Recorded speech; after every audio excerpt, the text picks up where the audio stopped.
Shattered Teeth, Jesus and the Imprecatory Psalms, August 13th, 2024. O God, shatter their teeth in their mouth, break out the fangs of the young lions, O Lord. Let them flow away like water that runs off. When he aims his arrows, let them be as headless shafts.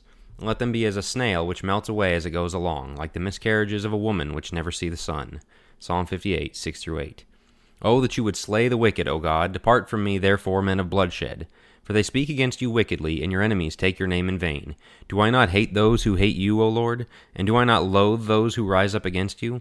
I hate them with the utmost hatred. They have become my enemies. Psalm 139, 19-22.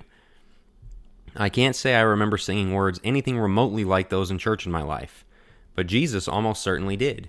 The Psalms were the hymn book for Israel and the early church, and as such they would have been sung regularly by Jesus and his apostles, even the imprecatory ones. While the 150 Psalms have much to say about God's power, love, and comfort, they also appeal fairly regularly to his justice and call for him to bring destruction on the wicked. That is one of the blessings of the Psalms. They give us balance we so desperately need.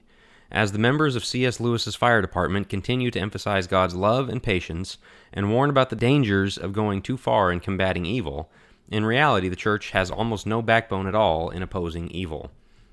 Psalms like these have become taboo and even embarrassing to some. The idea of Christians hating anyone or anything has become abhorrent in our day, and yet there Psalm 139:21 stands. But in Matthew 5:44, Jesus said to love your enemies. The response comes immediately. To that I would say four things. First, we absolutely should love our enemies, and we should be thankful we serve a God who loves his enemies. We were once in that camp, Romans 5:10, Ephesians 2:1-3, and all those we want to see saved are currently there. Second, there's a real cognitive dissonance at play when people who insist Christians shouldn't have enemies are also big proponents of the verse that tells us to love our enemies. Third, Psalm 139 speaks of hating those who hate God. Matthew 5:44 speaks of our enemies. This is an important distinction.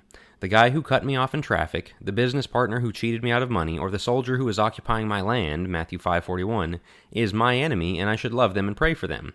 On the other hand, a doctor who is castrating children for gender-affirming care or aborting children in the name of women's health care, or a school teacher or entertainment executive who is trying to groom children into sexual perversion, or officials around the world who are persecuting God's people, these are God's enemies. They are actively harming these little ones.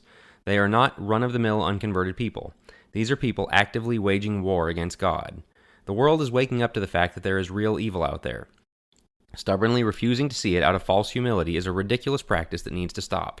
Instead, we need to be the people who can diagnose the evil and prescribe the only solution there is. Fourth, the idea that Jesus reversed the sentiment of the imprecations in the Sermon on the Mount, an oft-abused text as I've written, is completely false. John announced Jesus as one whose winnowing fork was in his hand to clear the threshing floor and throw the chaff into an unquenchable fire, Luke 3:17. In Matthew 18:1-6, Jesus said that anyone who made a little one stumble would be better off cast into the sea with a millstone around his neck.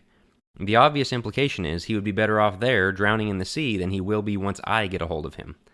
And in Matthew 23, Jesus promised that the temple complex would not have one stone left on top of another when he got through with it, a promise he kept roughly 40 years later. So yes, we should be thankful he is loving and gracious and long-suffering, but he also still really hates wickedness and is not afraid to punish those who practice it. And someday he's coming back to finalize their fate. What this means practically. Instead of approaching the Psalms with a 21st century mindset and deciding which ones we don't want to read anymore, we need to let the Psalms train our thinking. If you can't think of any person or entity on earth that can genuinely be described as wicked, your compass needs to be recalibrated by biblical standards. We should also learn to distinguish between those who practice sin and those who promote sin. The person who sets the trap and the person who gets caught in the trap should not be thought of in the same way. Finally, it means we should be praying for the wicked to be stopped through one of two means, and in this order. They repent and cease their evil deeds, think Nineveh and Jonah, or they be stopped by God's wrathful justice, think Nineveh and Nahum. A brief word before I go. If you've been reading my recent string of articles, I've probably come across as someone who sees God as only combative and hard-nosed, and that's not the case at all. He is absolutely the Lamb, full of grace and truth, and willing that none should perish. But he's also the Lion whose justice will be carried out. And since that is what is often missing in today's religious dialogues, that's where I'm directing my attention. Honestly, I'm tired of making these points. I wish I didn't have to. But in a day in which we are only allowed to see Jesus as the meek lamb, the bulk of our focus needs to be put on his lion side until we get some balance back. The good news is only good news once you've digested the bad news. Gospel is only a relief once you've felt the weight of law. A merciful God means little if he's not also a just God. But praise be to his holy name, he's the true point on the compass that never wavers. It is up to us to realize our biases and orient ourselves to him, rather than trying to orient an immovable God to ourselves. Thanks for listening. Join the email list at jackwilkie.co to get all the latest, and subscribe to the Church Reset podcast feed on whatever podcast app you use, or even YouTube, to get audio editions of all the articles and videos delivered straight to your phone. To become a supporting listener, again go to jackwilkie.co, where you can become a monthly or annual supporter. If you enjoyed this article, one of the best ways to support my work is by sharing it with others, whether via the podcast feed or by sharing the link via email or social media from the site jackwilkie.co. Thanks again.